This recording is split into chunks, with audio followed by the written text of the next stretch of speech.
அசிங்கப்படுத்துறது நீங்க சொல்றதுக்கு தான் பெரிய கல்ல தூக்கி போட்டிருக்கீங்க. நான் கரெக்ட், நான் அதுக்கு தான் சொல்றேன். ஐசியூல போய் படுத்துடுங்க அப்படின்றீங்க நீங்க. உங்களுடைய கருத்து என்னுடைய கருத்து இல்ல, என்னுடைய கருத்து உங்களுடைய கருத்து இல்ல. இதை ஏத்துக்கிறதும் ஏத்துக்காததும் படம் பாக்கலங்கறதானே அதை உறுதிப்படுத்துது. அதை தான் சொல்றேன். ஊர்வாய மூட ஒலமுடி கிடையாது சார். அதாவது ஒரு சிலர் பேசுவாங்க, உதாரணங்களே உண்மையாகி விடாது. ஞாபகம் உதாரணம் ஒரு தான் சார். ஏன்னா நாங்கள் எடுக்கிற கருத்துக்கள் இன்னும் புரிய மாட்டேங்குது. ஸோ அது கூடிய சீக்கிரத்தில் புரியும்னு நினைக்கிறேன். அதுக்கு விதையை அவர் போட்டிருக்காரு. அவர் இப்போ பேசியிருக்காரு. ஸோ அவரோட பையனை கூட்டிகிட்டு வந்திருக்காரு. நான் வீட்டில் அவர் சென்ட்ரலில் அண்ணாச்சி கூட சொன்னார், இவர் பேசுகிறத பார்த்து அவரும் காண்டாகி அவரும் திட்ட ஆரம்பிச்சாரு. நான் அண்ணாச்சி அப்படி இல்லை, நீங்கள் கடவுள், அவர் எவ்வளோ திட்டினாலும் நீங்கள் அமைதியாக போங்க. ஏன்னா சொன்னாங்கல்ல, நீங்கள் ஷூட்டிங் ஒரே நாள் தான்.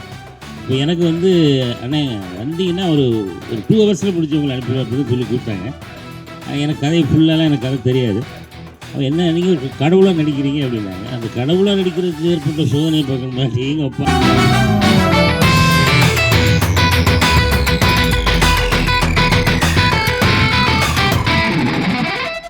சொல்லுங்கள் சார். அண்ணா முருகானந்தன் இங்கே தான். இங்கே வணக்கம் வணக்கம். தமிழ் சினிமா எதை நோக்கி போகுது?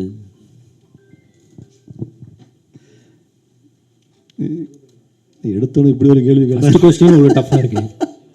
நகரவே முடியாத மாதிரி. இல்லை நல்ல தமிழ் சினிமான்னு இல்லை நண்பா. நம்ம பிளாக் அண்ட் என்னுடைய பாயிண்ட் ஆஃப் வியூ தான் இது. ஒரு நாடகத்துலேருந்து சினிமா பிளாக் அண்ட் ஒயிட்டாக ஈஸ்ட்மெண்ட் கலராகி இன்னைக்கு கலராக ஃபிலிமில் டிஜிட்டலாக மாறி எல்லாமே நம்மளுக்கு தெரியும். மேக்ஸிமம் அவங்களாம் நம்ம சப்போஸ் தெரியாட்டா கூட நம்ம கேட்டு தெரிஞ்சுக்கிறோம். ஒரு காலகட்டத்திலையும் ஒளி படம் பார்த்ததுலேருந்து தூரதர்ஷனில் ஞாயிற்றுக்கிழமை ஒரு படம் பார்த்ததுலேருந்து இப்படி காலங்கள் மாறி மாறி தான் வந்திருக்கு. அப்படிங்கிற பட்சத்தில் நம்ம எதெல்லாம் இது செய்யக்கூடாது அப்படின்னு ஒன்று இருக்கும்ல, அதை அடுத்த ஒரு 10-20 வருஷத்துக்கு பிறகு செய்கிற மாதிரி ஆகும். இப்போ ஒரே படத்தை 20 பாட்டு இருக்கும். அந்த பாட்டு ஒரு 5 பாட்டாக மாறிச்சு. அதுக்கப்புறம் பாட்டு தேவையான்னு மாறிச்சு. இப்படி மாறிக்கிட்டே வருதுல்ல. அந்த மாதிரி மாற்றம் ஒன்றே மாறாது. சினிமாவும் இன்க்ளூட் தானே அதில். இல்லை, ஒரு காலத்தில் தெருக்கூத்து ஒரு ஆடி மாதம் நடக்கும். அந்த தெருக்கூத்தில் கூட இவ்வளோ வல்கராக பேச மாட்டாங்க. நீங்கள் அதையும் தாண்டி வச்சுருக்கீங்க. அதுவும் லேடிஸ் எல்லாம் இவ்வளோ கொச்சையாக பேச முடியுமா அப்படின்ற மாதிரி இருக்குது. அதை இவ்வளோ தூரம் ஸ்க்ரீன் பண்ணுறீங்க பார்த்தீங்களா, அதுக்கு உங்களுக்கு தைரியம் ஓகே. பட் ஆனால் அதை ஸ்க்ரீனிங்கில் வரும்போது அடுத்தவங்களுக்கு நம்ம கொடுக்குறோன்னும் போது எல்லாத்தையும் பார்க்கணும்ல. நம்ம ஏதோ கேட்ட வார்த்தை ஓகே, நம்ம வீட்டில் இருக்கிற குழந்தைய உட்கார வச்சு காட்ட முடியுமா? அதை யோசிக்கிறீங்களா? ஒரு லேடிஸை இப்படி கேட்குறாங்க அப்படின்னா நம்ம குழந்தைகிட்ட இந்த லேடிஸை திட்டமோ இப்படி திட்டுப்பான்னு சொல்ல முடியுமா? சொல்லுங்கள், நீங்களே சொல்லுங்கள். ஒரு ஒரு ஒரு ஒரு அந்த சொல்கிறேன்னா அந்த நடக்கும் தெரியுமா, அந்த ஆடி மாதம் கூத்து டபுள் மீனிங்காக பேசுவாங்க தவிர எடுத்த உடனே டபக்குன்னு ஒரு வார்த்தையை சொல்ல மாட்டாங்க. ஏன்னா பார்க்கக்கூடிய பொதுமக்கள் குழந்தைங்க எல்லாம் பார்க்குது, அதுங்க மனசில் போய் பாதிச்சிடக்கூடாது அப்படின்றது. நீங்கள் நடிச்சிட்டீங்க. பட் நம்மளுக்கு ஆல்ரெடி இந்த படத்துக்கு பேக்ரவுண்ட் வாய்ஸ் லாஸ்ட்டாக ஒருத்தர் கொடுத்துருக்காரு, பெரிய ஆர்டிஸ்ட். ஏன் கடைசி நேரத்தில் விலகுனார் நீங்கள் நினைக்கிறீங்க? டாக்டர் நீங்கள் கூட சொல்லலாம். இல்லை, என்னன்னா ஆக்சுவலாக அவருக்கு ஒரு வேறு ஒரு கம்பெனியில் ப்ராஜெக்ட் போட்டிருக்காரு. ஸோ அவரோட கான்ட்ராக்ட் போட்டிருக்காரு. அவரோட எல்லா ப்ரொமோஷனும் அவங்க தான் பார்த்துட்ருக்காங்க. ஸோ நாங்கள் இது பண்ணும்போது 1 இயர் பேக். அப்போ அவர் அந்த கான்ட்ராக்டில் சைன் பண்ணல, இப்போ தான் பண்ணார். ஸோ அதனால் கான்ட்ராக்ட் அந்த கம்பெனி சைடில் அவருக்கு ப்ரெஷர் கொடுத்துருக்காங்க. ஸோ இது மாதிரி உங்களோட நேம் யூஸ் ஆகுது, ஸோ அது கொஞ்சம் என்ன பாருங்கள் அப்படின்னும் போது அவர் எங்களுக்கு கால் பண்ணி கேட்டார். இது மாதிரி நான் தான் கொடுத்தேன், ஆனால் இப்போது நான் கான்ட்ராக்டில் சைன் பண்ணியிருக்கிறதால அதை கொஞ்சம் எடுக்க முடியுமான்னு அவர் கேட்டார். உடனே நாங்கள் ஓகே சார், ஏன்னா நீங்கள் எல்லாமே நாங்கள் கண்டென்ட்டை சொல்லி ஃபுல் டயலாகோட ஆடியோ மெசேஜ் போட்டு இல்லை ஃபுல் கண்டென்ட்டை சொல்லி தான் நாங்கள் அவர்கிட்ட வாய்ஸ் ஓவர் வாங்கினோம். அவர் அப்போ முழு மனசோட தான் கொடுத்தாரு. இப்போ சைன் பண்ணியிருக்கிறதால அவர் அதை மட்டும் எடுத்துருங்க அப்படின்னு சொன்னார். அது இல்லாமல் நீங்கள் முன்னாடி ஒரு வாய்ஸ் ஓவர் வந்துச்சு. ஸோ அதை பார்த்தாலே தெரியும். சார் சமுத்திரக்கனி சார் ஒரு நிமிஷம். ஃபஸ்ட்டு சமுத்திரக்கனி சார் பேசியிருப்பார் ஒரு டைலாக்கு ஸ்டார்டிங்கில்.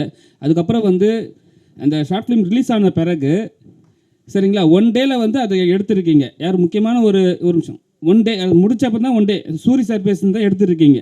ஒருவேளை இந்த படத்தை பார்த்ததுனால தான் இந்த வாய்ஸ் எடுக்க சொன்னாங்களா?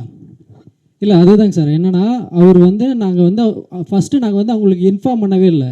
இன்ஃபார்ம் பண்ணாமல் நாங்கள் வந்து அதை ரிலீஸ் பண்ணிட்டோம். பண்ணதுக்கு அப்புறம் தான் வந்து சூரி சார் வந்து சைன் பண்ணியிருக்க அந்த கம்பெனி வந்து அவருக்கு கால் பண்ணியிருக்காங்க. அவர் வந்து தான் அதுக்கப்புறம் எங்களுக்கு கால் பண்ணார். அதுக்கப்புறம் ஒரு 6 hours மட்டும் பர்மிஷன் கொடுங்க சார், நாங்கள் எடுத்துடுறோம் அப்படின்னு சொல்லிட்டு தான் 1 day ஃபுல்லாக இருந்துச்சு. அதுக்கப்புறம் நாங்கள் வந்து திரும்ப ரீஎடிட் பண்ணி அதை வந்து உங்ககிட்ட என்ன சஜஷன்ஸ் கேட்டாங்க, என்ன சஜஷன் சொன்னீங்க நீங்கள்? ஏன்னா வந்து ஏங்க இவ்வளோ வல்கரான வார்த்தைகள்லாம் வச்சு என் வாய்ஸை போட்டாங்கன்னு சொல்லிட்டு கேட்டாங்களா, இல்லை வேறு மாதிரி ஏதாவது சொன்னாங்களா? இல்லை அது மாதிரிலாம் எதுவுமே சொல்ல கிடையாது. ஏன்னா நாங்கள் எல்லாமே வந்து முன்னாடியே அவருக்கு வந்து நாங்கள் வாய்ஸ் மெசேஜில் போட்டு தான் அந்த ஆடியோவே நாங்கள் வாங்கினோம். அந்த பேக்ரவுண்டு இதுக்கு இல்லை ஃபுல் கண்டென்ட்டை சொல்லிட்டு, அது மாதிரி கடவுள் வந்து ஒருத்தனுக்கு சாபம் கொடுக்குறாரு, ஃபுல்லாக வந்து கெட்ட வார்த்தைகள்லாம் இருக்குன்னு சொல்லி தான் நாங்கள் வந்து வாங்கினோம். அவர் என்னென்னா இப்போ வந்து ஒரு சைன் பண்ணியிருக்காரு ஒரு கம்பெனியில். அவரோட ப்ரொமோஷன் எல்லாமே அவர் தான் பார்த்துட்டு இருக்கிறதால அவர் வந்து சரி இப்போ நான் சைன் பண்ணியிருக்கேன், ஸோ தயவு செஞ்சு அதை மட்டும் எடுத்து முடியுமா அப்படின்னாரு. அவர் சொன்னோன்னே நாங்கள் எடுத்துட்டோம். ஹீரோ சார் சார் சொல்லுங்கள் சார். இதற்கு தானே ஆசைப்பட்டார் பாலகாமாரில் வந்து ஸ்டார்டிங்கில் இந்த எச்ச விடுற மாதிரி ஒரு பேச்சு. ஆமாம் சரிங்களா, அப்போவே அசிங்கமான வார்த்தைகள். இல்லை அப்போ அதில் பேச இல்லை மற்றவங்க அந்த படத்தில் நிறைய பேர் பேசியிருப்பாங்க, அதில் பீப் போட்டிருப்பாங்க. இதற்கு தானே ஆசைப்பட்டீங்களா நீங்கள்? இல்லை சார், இல்லை சார், சத்தியம் ப்ராமிஸாக அப்படி இல்லை சார். நம்மளுக்கு வர கேரக்டர் அப்படி ஜாலிக்காக வருது. நீங்கள் கேட்குறதுல இங்கே நியாயம் இருக்குது. வரும்போது நம்ம என்ன சொல்கிறோம், நீங்கள் சொன்ன ஒரே வார்த்தை தான், அந்த டேரக்டர் என்ன சொல்கிறாங்களோ அதை செஞ்சு தான் ஆகணும். நடிகனா நம்மளால் முடிஞ்ச அளவு தான் அதில் வந்து ஒப்பீனியன் சொல்ல முடியும். மற்றபடி நம்ம நடிச்சு ஆகணும். கதாபாத்திரத்தை வந்து எடுக்கும்போது ஒரு ஆர்டிஸ்ட் எடுத்தாங்கன்னா அதே ட்ராவல் பண்ணுவாங்க. இப்போ நீங்கள் இந்த ட்ராவல் எடுத்திருக்கீங்க, ஹீரோவா எடுத்திருக்கீங்க. ஸோ வந்து இதே கேரக்டரில் உங்களை வந்து மென்ஷன் பண்ணி எல்லாரும் கூப்பிடுவாங்களா? இல்லை ஜி அப்படி கூப்பிட மாட்டாங்க. ஏன்னா நம்ம பார்த்துருக்கோம் எவ்வளோ விஷயம். இது நம்ம சிங்கம்புலியான எவ்வளோ பெரிய காமெடியன், திடீர்னு பார்த்தா ஒரு மகாராஜில் வேறு மாதிரி ஒன்று பண்ணார். அதுக்கான காலகட்டம் சினிமாவில் வந்துருச்சு. இப்போலாம் முதல்ல அந்த ஒரு படத்தில் போலீஸ்னால் கடைசியாக 10 வருஷமாக போலீஸ் நடிக்கிறதுலாம் இப்போ இல்லை. இப்போ மாதிரி யோசிக்கிறாங்க. பயங்கரமான கிரியேட்டர்லாம் வந்துட்டாங்க. ஒரு காமெடின்னு ஹீரோ ஆகுறாரு, ஹீரோ வந்து காமெடி பண்ணுறாரு. ஒரு பயங்கரமான ஒரு சாதாரண ஒருத்தர் ஆக்ஷன் ஹீரோவை பண்ணுறாரு, ஒரு ஆக்ஷன் ஹீரோ பண்ண ஒரு காமெடி பண்ணி இப்படி மாறி வந்துருச்சு. அதனால் வந்து இது வந்து ஜாலியாக போயிருந்துச்சு. எதுவுமே ஒரு நிலையாக நிற்காது. எல்லோருக்கும் வணக்கம். வணக்கம் சார். எல்லோருக்கும் வணக்கம். வணக்கம் சார். என்ன வந்து ஒரு 70 வயசுக்கு பின்னோக்கி கொண்டு போயிட்டீங்க. எப்படின்னா தாத்தா பாட்டிகள்லாம் கதை சொல்லுவாங்க. நாங்கள் லீவுக்கு வரும்போது பாட்டி சொல்லுவாங்க ஒரு கதை, நல்ல வார்த்தைகள் பேசணும், பொறாமல் இருக்கக்கூடாதுன்னு. அப்போ என்ன இருந்தாங்க, 2 ஹஸ்பண்ட் அண்ட் ஒய்ஃப் ரொம்ப சண்டை போட்டுவிட்டு ஹஸ்பண்ட் வந்து சோத்த மூட்டையை கட்டின்னு போகிறான், சம்பாதிச்சுன்னு வரேன்னு போய் மரத்தில் கட்டி விட்டுட்டு தூங்குறான் கீழே. பகவான் வந்து அதை சாப்பிட்டுட்டு வரம் கொடுக்குறார். என்ன வரம் கொடுக்குறாருன்னா, 3 தேங்காய் உடைக்கணும், நீ என்ன நினச்சின்னு உடைக்கிறியோ அது நடக்கும்னுட்டு. உடனே அவன் போகிறான், போய் தேங்காய் வாங்கி உடைக்கிறான். உடைச்சி இந்த வீடு பெரிய வீடாகணும், எல்லா வசதிகள்லாம் இருக்கணும், ஊருக்கெல்லாம் சாப்பாடு போடணும்னு போடுறான். பக்கத்து வீட்டுக்காரன் பொறாமப்பட்டு ஐயோ எப்படி எல்லாம் பண்ணுறான் திடீர்னு கேட்ட உடனே, இந்த மாதிரி நான் சாப்பாடு மூட்டையை கட்டி போய் வச்சுட்டு எனக்கு கடவுள் அருள், நீங்களும் போங்கன்னு அவன் பொண்டாட்டி இது பண்ணுறான். உடனே அவன் எடுத்துகிட்டு போகிறான். அவன் என்ன சொல்கிறான், 3 தேங்காய், இந்த 3 தேங்காயை வாங்காதபடிக்கு இவன் என்ன பண்ணுறான், தென்னை மரத்து மேலே ஏறி திருடுறான். திருடும்போது மட்டை இதுவாகுது, கீழே தொங்குறான். கீழே ஒரு குதிரை ஓட்டின்னு வரான். குதிரைக்காரா நீ என் காலை பிடிச்சிக்கோ, என்கிட்ட 1 ரூபா இருக்குது நான் தரேன். அவனும் கீழே எட்டலை. அப்புறம் ஒரு யானைக்காரன் வரான். இதெல்லாம் கதை வந்து உடனே எல்லாரும் உங்கள்கிட்ட கொடுத்துட்றான். அதுக்குள்ளே காக்கா வந்து மேலே அந்த மட்டையை ஒட்டுது. உடனே கீழே விழுந்துடுறான். தட்டி பிடிச்சி 3 காயை எடுத்துன்னு வந்துட்டு, இப்போ தான் விஷயம் வருது. 3 காயை எடுத்துகிட்டு வந்து பூஜை பண்ணிவிட்டு இது பண்ண போகிறான். தேங்காயை உரிக்கிறான். ஒரு பையன் அங்கேருந்து வந்து, இவன் சிடுமூஞ்சிக்காரன் வந்து, என்னம்மா தேங்காய் நார் உரிக்கிறான்? இல்லை, அந்த இடத்துல ஒரு கெட்ட வார்த்தையை சொல்கிறான், மயிரை உரிக்கிறானா. வீடு பூரா மயிராகிடுது.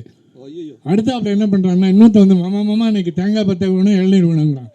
குட்டிச்சவரு அப்படின்னு சொல்லிட்டு அடிக்கிறான். வீடு குட்டிச்சவர் ஆகிடுது. அடுத்தாப்புல என்ன பண்ணுறதுன்னு பார்க்குறான். என்ன பண்ணுவோம், ஒன்றும் வேண்டாம் எனக்கு இருந்தபடியே இருந்தால் போகிறோம்னு சொல்லி 3ஆவது காய் உடைக்கிறான். இதுலேருந்து என்ன நீதி, பொறாமல் விடக்கூடாது அப்படின்னு சொல்கிற கதைகள் நிறைய. அதனுடைய ஒரு இதை ஞாபகம் வந்து எனக்கு. Super sir. அருமை சார். அந்த வார்த்தை தான் அது இதாக செயல் இதாக மாறிடுது. சூப்பர் சொல்லப்போனால் அண்ணாச்சி தம்பி இங்கே முதல் டைமில் வந்து ஃபஸ்ட்டு கடவுளாக வந்திருக்கீங்க. ஃபஸ்ட்டு ஆசீர்வாதமே பயங்கரமான ஆசீர்வாதம். சரி, வரமே சரி. அந்த ஹீரோக்கு இப்போ ஆசீர்வாதம் பண்ணுறதா இருந்தால் யாருக்கு பண்ணுவீங்க, என்னன்னு பண்ணுவீங்க இந்த டீமுக்கு? இந்த மாதிரி ஒரு அற்புதமான கேள்வி கேட்டாலும் உங்களுக்கு தான் முதல் ஆசீர்வாதம் கொடுக்கலான்னு இருக்கேன். ஆமாம், இது ஏன்னா இப்போ சமீப காலமாக பத்திரிகையில் வந்து பரபரப்பாக அண்ணன் நீங்கள் அப்புறம் நம்ம மூத்த பத்திரிகையாளர்கள்லாம் பயங்கரமான கேள்வி கேட்குறதுல ஆமாம், இன்று முதல் நீங்கள் வந்து முதலிடத்திற்கு வரணும் அப்படின்னு சொல்லி ஒரு வரம். ரொம்ப நன்றி அண்ணாச்சி. அந்த கடவுளாக நடித்த அனுபவம் சொல்லுங்கள். ஏன்னா வந்து எந்த ஒரு கடவுளை வந்து இது மாதிரி ஒரு ஆசீர்வாதம் கொடுத்து நாங்கள் படத்துலையும் கேட்டதில்லை, படத்துலையும் பார்த்ததும் இல்லை, கேள்விப்பட்டதும் இல்லை. உங்களுக்கு ஸ்கிரிப்ட் சொல்லும் போதே ஏதாவது சொன்னாங்களா? ஏன்னா அவங்க ஹஸ்பண்ட் ஒய்ஃபு, ஏன்னா ஸ்கிரிப்ட் எழுதும் போதே வந்து அசிஸ்மாக தான் பேசியிருப்பாங்க வீட்டில், அதெல்லாம் எதாவது மென்ஷன் பண்ணாங்களா? அது ஒன்றும் இல்லை, அதான் சொன்னாங்களே இல்லை, அன்றைக்கி ஷூட்டிங் வந்து ஒரே நாள் தான். இப்போ எனக்கு வந்து அண்ணே வந்தீங்கன்னா ஒரு 2 ஹவர்ஸில் முடிச்சு உங்களை அனுப்பிடுவேன் அப்படி தான் சொல்லி கூப்பிட்டாங்க. எனக்கு கதை ஃபுல்லாலாம் எனக்கு கதை தெரியாது. அவன் என்ன நீங்கள் ஒரு கடவுளாக நடிக்கிறீங்க அப்படின்னாங்க. அந்த கடவுளாக நடிக்கிறதுக்கு ஏற்பட்ட சோதனையை பார்க்கணுமா? எங்கள் அப்பா அவ்வளோ பெரிய மழை, இதில் வேறு வெள்ளை ஷூ வேறு, வெள்ளை கோட்டு, வெள்ளை சட்டை. எந்த கடவுள் கோட்டு போட்டு வந்தாருன்னு நம்ம வந்தோடனே கேட்டேன். ஆமாம், இது கிறிஸ்தவ கடவுளா இல்லை இந்து கடவுளா அப்படின்லாம் கேட்கும்போது அப்படிலாம் யாரும் கேட்டக்கூடாதுன்னு சொல்லி தான் கோட்டு போட்டு வெளிநாட்டு கடவுள் இவர் அப்படின்னு சொல்லி மாற்றிட்டாங்க. அந்த வெள்ளை ஷூவை அந்த மழை தண்ணி காயிற வரைக்கும் உட்காந்து அதை போட்டு நடிக்கிறதுக்குள்ளே நான் பட்ட அவஸ்தை. அதனால் ரொம்ப சிரமப்பட்டு தான் முதல் கடவுளாக நடிச்சிருக்கோம். ஆனால் அடுத்தாப்பில் கடவுளாக நடிக்க மாட்டேன், கவலைப்படாத. பெண் இயக்குனர் கொஞ்சம் ஆண்கள் வந்து பெண்களை திட்டினாலும் சரி, வேறு யாரை திட்டினாலும் சரி, பெண்கள் குறியீட்டாக சொல்லி தான் திட்டுவாங்க. ஸோ அந்த வார்த்தையில் வந்து பெண்களுக்கு நிறைய அதிருப்தி உண்டு. ஏன்னா நம்ம எது சொன்னாலும் பெண்களை வச்சு தான் மையப்படுத்தி தான் திட்டுவாங்க. ஸோ உங்கள் கதை எழுதும் போதும் அதில் விஷயத்தில் சொன்னாங்களா? டைரக்டர் வந்து 2 பேர் கதை எழுதியிருப்பீங்க, ஏதாவது முரண்பாடு இருந்ததா?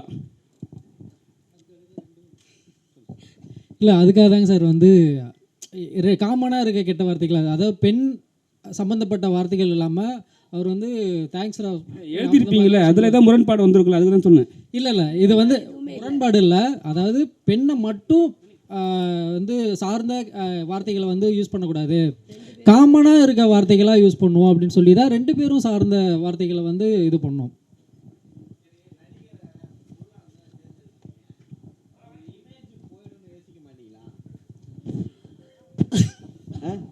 அவர் வளர்ந்து வராருல, அவரு எல்லாருமே கஷ்டப்பட்டு வரோம்.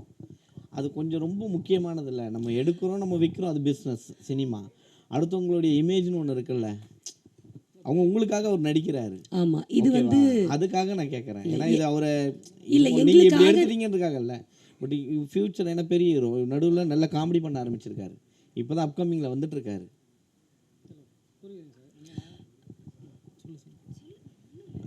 இல்லை புரியுது.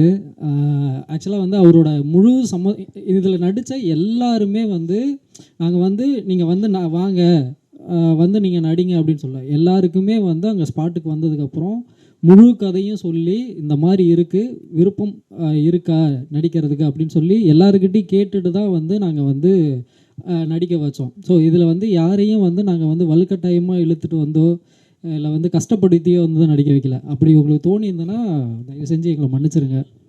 இன்னொன்று, இது வந்து யாகாவாராயினும் நாகாக்கன்னு ஒரு விஷயம் இருக்கு இல்லையா, இது வந்து ப்ளஸ்ஸாகவும் ஆகலாம் மைனஸாகவும் ஆகலாம் அப்படின்றது நாங்கள் ஃபஸ்ட்டே ஒரு ப்ளஸ் இருந்தால் ஒரு மைனஸ் இருக்கும்ல, அதை யோசித்து தான் பண்ணோம். ஆனால் அதே நேரம் எவ்வளோ காலத்துக்கு தான் இன்னும் ஒரு சில வார்த்தைகள் பேசி அந்த பெண்களை பேசுகிறது, ஆண்களை பேசுகிறது, பொதுவெளியில் ஒரு குட்டி சோரில் 4 பேர் உட்காந்துருக்காங்க, ஒரு பொண்ணு போனால் எடுத்த உடனே ஒரு கெட்ட வார்த்தையை போட்டு தான் செம ஃபிகர் இல்லைன்னு சொல்கிறாங்க. இந்த மாதிரி ஒரு அட்மாஸ்பியர் இருக்குல்ல, ஒன்று இதை மாற்றணும், இல்லை அந்த இடத்துக்குள்ளே போய் தான் நம்ம சொல்லணும். அது சப்பக்கட்டு இல்லை சார், இது அவருடைய இமேஜ் போகிறதுக்காக ஒரு இது போடுவோம். நம்ம புகைப்பிடிக்காதீர்கள், உடல் நலத்திற்கு கேடு, சரக்கு அடிக்காதீர்கள் போடுறீங்கல்ல. ஆமாம் சார், யார் செய்யாமல் இருக்காங்கன்றதான் காரணம். கண்டிப்பாக எல்லாமே செஞ்சுதான் இருக்காங்க. கண்டிப்பாக நீங்கள் அசிங்கமாக பேசிட்டீங்க, அசிங்கமாக வர வச்சுட்டீங்க, அப்புறம் இல்லை சார் நான் இது சார்னு மழுப்பக்கூடாதுல்ல. இது மழுப்புறதே இல்லை சார். நான் அதான் ஃபஸ்ட்டே நான் இங்கே பேசும்போதே நான் சொன்னேன், கருத்துக்கள் ஒவ்வொருத்தங்களுக்கும் முரணானது.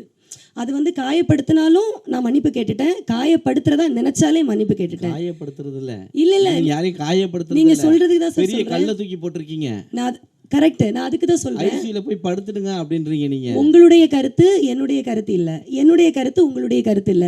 இதை ஏத்துக்கிறதும் ஏத்துக்காததும் படம் பார்த்தவர்கள் யாருன்னு நீங்க நினைக்கிறீங்க? புரியல சார். இங்க படம் பார்த்து சிரிச்சாங்க, விழுந்து விழுந்து சிரிச்சாங்க, நீங்க யாரெல்லாம் விழுந்து சிரிச்சாங்க நீங்க நினைக்கிறீங்க? பத்திரிகையாளர் இன்னும் நிறைய பேர் பார்க்கல, மூத்த பத்திரிகையாளர்லாம் பார்க்கல. சரி, பார்த்துருந்தாங்களாம் வேற மாதிரி, இன்னைக்கு ப்ரெஸ் மீட்டே வேற மாதிரி இருந்திருக்கும். தப்பில்லை சார், என்ன கேள்விகள்னாலும் கேட்கலாம் சார். கருத்து சுதந்திரம் உள்ள இடம், நீங்கள் கேளுங்க, நாங்கள் பதில் சொல்கிறோம். பதில் சொல்ல வேண்டியது எங்களுடைய கடமை. நாங்கள் வந்து என்னென்னா இவருடைய இமேஜை போகிறதுக்காக இந்த படம் எடுக்கல. 4 பேர்கிட்ட இந்த கருத்து ரீச் ஆகணும். அடித்தட்டில் இப்போ வந்து ஒரு பெரிய இடத்துல ஒரு பாலிஷான ஒரு சூழலில் இருக்கிறவங்களுக்கு அந்த கெட்ட வார்த்தைகள் இருக்காது, காயங்கள் இருக்காது. அந்த நம்ம படம் எடுக்கும்போது எப்படி எடுக்கிறோம்? A centre, B centre, C centre. C சென்டரை போய் ரீச் ஆகிடுச்சுன்னா நம்ம ஹிட்டுன்னு சொல்கிறோம்ல. அந்த C சென்டருக்கு அந்த வலி தெரியணும்னு நாங்கள் பதிவு பண்ணியிருக்கோம். அந்த வலி தெரிஞ்சு யாராவது ஒரு ஆள் அந்த விஷயத்தை மாற்றினா நல்லது. ஃபார் எக்ஸாம்பிள் இந்த ஸ்டேஜில் ரவி சார் சொன்னாங்க, நான் இனி அது பண்ணக்கூடாதுன்னு நினைக்கிறேன், இது பார்த்தப்போ எனக்கு கஷ்டமாக இருந்தேன்னு. இந்த ஒன்று நாங்கள் விதையாக இருந்துட்டு போகிறோமே, நாங்கள் ஒரு விதையாக இருந்துட்டு போகிறோமே. ஆனால் உங்கள் கணவர் சொல்லும்போது சொன்னார், எங்கள் கமெண்ட்டும் இதே வார்த்தையை திருப்பி போட்டு அனுப்புகிறாங்கன்னாரு. அதுக்கு என்ன அர்த்தம்? அதுக்கு தான் சார் நான் சொன்னேன், கருத்துக்கள் வந்து ஒவ்வொருத்தருக்கு முரணானது. இல்லை உங்களால் திருத்த முடியலங்கிறதான அதை உறுதிப்படுத்துது. அதைத்தான் சொல்கிறேன், ஊர்வாய மூட ஒலமுடி கிடையாது சார். அதாவது ஒரு சிலர் பேசுவாங்க, உதாரணங்களே உண்மையாகி விடாது. அது ஞாபகம். உதாரணம் ஒரு விஷயம் சொல்கிறேன்னா எல்லாத்துக்கும் அது உண்மையாகிடாது. அவர் நீங்கள் என்ன நினச்சி செஞ்சீங்களோ அது நடக்கலைல்ல, அது 100% நடக்கலைன்னு சொல்ல முடியாது சார். சொன்னாரே அவங்க இல்லை சார், அது வந்து உண்மைதான். இல்லை அதுதான் திருத்த முடியாது. என்னால் முடிஞ்சது இப்போ ஒருத்தர் வந்து நான் திருத்தியிருக்கேன் சார். ரவி வெங்கட் அவர் வந்து இப்போ ஸ்டேஜில் சொன்னார், இந்த ஷார்ட் ஃபிலிம் நடித்ததுக்கு அப்புறம் தான் வந்து நான் வந்து கெட்ட வார்த்தை பேசுறது வந்து கம்மி பண்ணியிருக்கேன் அப்படிங்கிறாரு. அதெல்லாம் பொய். ஏன்னா வசனகர்த்தா சொல்றத அவர் பேசணும். அதான் கேரக்டர். ஆக்சுவலா அந்த கேரக்டர் முடிஞ்சிடுச்சு சார். கேரக்டர் ஆக்சுவலா விஜயனுடைய அப்பாவா ஸ்கிரீன்ல பார்த்து முடிச்சிட்டோம். அதே பர்சன் என்னுடைய மகனை கூட்டிட்டு வந்திருக்கேன்னு சொல்றாரு. இந்த வார்த்தைகள் நான் நிறைய பிரயோஜனப்படுத்தி இருக்கிறேன். என் மகனை கூட்டிட்டு வந்திருக்கிறேன் நானுன்னு அவர் ஒரு இங்க முன்னாடி நின்று ஒரு உதாரணமா நிக்க தேவையில்லைல்ல சார். அந்த ஒரு மாற்றமே இங்க இருந்து ஸ்டார்ட் ஆயிருக்குல்ல. எனக்கு அந்த மாற்றம் இல்லைங்கிறது உங்க கணவரே சொல்லிட்டாரு, அது போதும். அது ஒரு சில கருத்துக்கள் இருக்கு சார். அதான் எல்லாருடைய கருத்துக்களும் மாறுபட்டது. ஒரு சில கருத்துக்கள் வந்திருக்கு, இல்லைன்னு சொல்ல. நானா அதே நேரம் அதில் நிறைய பாசிட்டிவான கருத்துக்களும் இருக்கு. நம்ம பாசிட்டிவாக எடுத்துருவோம் சார், நெகட்டிவாக விட்டு கடந்து போயிடுவோமே. எதுக்கு நெகட்டிவாக நம்ம சொல்லணும்? இல்லை, என்னோட ஆதங்கமே அதாங்க சார். ஏன்னா நாங்கள் வந்து எடுக்கிற கருத்துக்கள் வந்து இன்னும் புரிய மாட்டேங்குது. ஸோ அது வந்து கூடிய சீக்கிரத்தில் வந்து புரியும்னு நினைக்கிறேன். அதுக்கு விதையை வந்து அவர் போட்டிருக்காரு. அவர் வந்து இப்போ பேசியிருக்காரு. ஸோ அவரோட பையனை கூட்டிகிட்டு வந்திருக்காரு. நான் வீட்டில் வந்து இவ்வளோ வார்த்தைகள் நான் பேசினேன், இந்த ஷார்ட் ஃபிலிமில் நடித்ததுக்கப்புறம் நான் வந்து பேசக்கூடாதுன்னு வந்து முடிவு பண்ணேன், அதுக்கு சாட்சியாகவே என் பையனையும் நான் கூட்டிகிட்டு வந்திருக்கேன்னு இருக்காரு. ஸோ அதாவது ஒரு மரம் தான் வந்து பிற்காலத்தில் வந்து தோப்பாக மாறதுக்கான வாய்ப்பு இருக்குங்க சார்.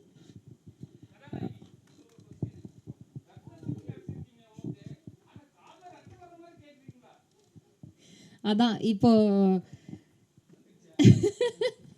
இல்லை, அந்த சீன் நடிக்கும் போது அப்படிதான் இருந்தது. அது நடிக்கவே தேவையில்ல, அதாவது நம்ம கஷ்டப்படி நடிக்க தேவையில்ல. இயற்கையாகவே அந்த அந்த அந்த மாதிரி பேசுறத கேட்கும் போது ஆட்டோமேட்டிக்காகவே அந்த ரியாக்ஷன் அப்படி வந்துருச்சு. ஐயோ அடி அப்படின்ற மாதிரி வந்துருச்சு. ஸோ நேச்சுரலாகவே அந்த ரியாக்ஷன் வந்துருச்சு.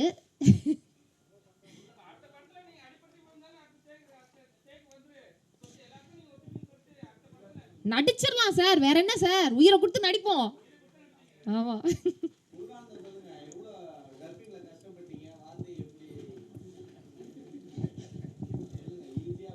இல்லை, அது வந்து நானே சொன்னேன். ஏன்னா ஒரு ஸ்பாட்டில் வந்து அவர் மட்டும் டப்புன்னு வந்து நிறைய கெட்ட வார்த்தைகள் பேசிட்டாரு அவர். அதாவது நாங்கள் டைலாக்ல எழுதி கொடுத்ததை விட தாண்டி அதிகமாகவே பேசிட்டாரு. ஆமாம், அவர் வந்து சென்ட்ரலில் அண்ணாச்சி கூட வந்து சொன்னார், இவர் பேசுகிறத பார்த்து அவரும் காண்டாகி அவரும் திட்ட ஆரம்பிச்சிட்டாரு. அண்ணாச்சி அப்படி இல்லை, நீங்கள் கடவுள், அவர் எவ்வளோ திட்டினாலும் நீங்கள் அமைதியாக போங்க, ஏன்னா வந்து நீங்கள் தான் வந்து எல்லாரையும் திருத்தணும், ஸோ நீங்கள் வந்து இதை பண்ணிடக்கூடாது அப்படின்னு சொல்லிட்டு அவரை வந்து அதுக்கப்புறம் வந்து பேசாமல். ஆனால் உண்மையாகவே வந்து கஷ்டப்பட்டார் தான். ஏன்னா வந்து வார்த்தைகள் வந்து நிறையா விட்டதுக்கப்புறம் அங்கே வந்து பார்த்தா இது என்ன வார்த்தை நான் பேசினேனே தெரில. ஏன்னா நாங்கள் மைக்கை வச்சு எடுக்கல, அந்த இடத்துல ஃபுல்லாக கீழே ஃபுல்லாக சகதியாக இருந்ததால் மைக்கு கூட வைக்கல. அவர் மட்டும் பேசிட்டார். அங்கே போனோடனே வந்து வாய்ஸ் கேட்கல, தம்பி நாங்கள் என்னப்பா பேசினேன் என்னன்னே தெரியலையே அப்படின்னு ஏதாவது அடிச்சு விடுங்க. நீங்கள் ஃபஸ்ட்டில் பார்த்தீங்கன்னா லிப்பு வந்து சிங்க் ஆகாமல் இருக்கும். ஏன்னா அவர் அங்கே பேசினது வார்த்தை வேறு, திரும்ப டப்பிங்கில் வந்து பேசின வார்த்தைகள் வேறு. Okay, thank you. Thank you sir, thank you.